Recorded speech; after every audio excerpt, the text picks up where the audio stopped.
Is this your first time in Cannes? Yeah, it is. Yeah, it's kind of it's my first time at a film festival where I haven't been here with a movie. It was only 2 or 3 years ago that I was in a theatre show with no lines. I get excited and, you know, just kind of starstruck to meet these talented people. I was chatting to Christoph Waltz and just turned into a 6-year-old girl, basically.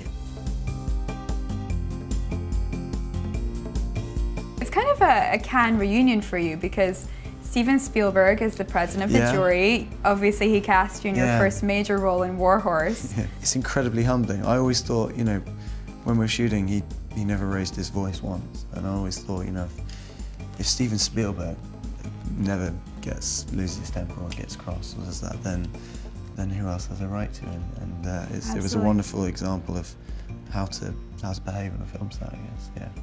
There's only a handful of directors who kind of really shape our culture, and for him to be so humble as well is you know, is delightful.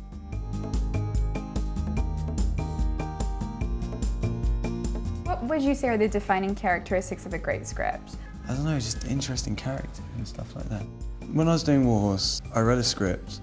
That was a movie called The World Made Straight, which I'm completely besotted with the script. I think it's one of the best scripts I've read.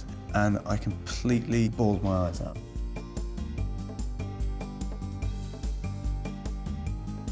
What is your creative process when you prepare for a role and on set?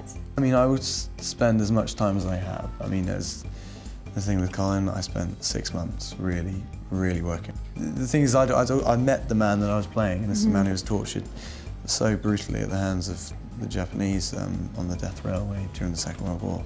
Wow. I mean, got to know him and his wife. I had to lose a lot of weight for that one as well, so it wasn't normal.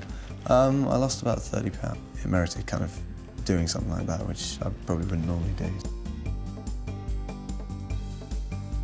If you could share a Stella with anyone in the world, who would it be? And in what would be the ideal circumstance? Anyone in the world? Yeah. I would love to meet and get inside the mind of Paul Thomas Anderson, just because I'm such a fan of his films. Amazing. And, I'd love to know where all these crazy ideas come from. And, you know, him and the Coen brothers, you watch their movies and it's just, some of it is so nuts and it just shocks you and surprises you every time. And I love that. So I'd love to know where all this sort of stuff comes from.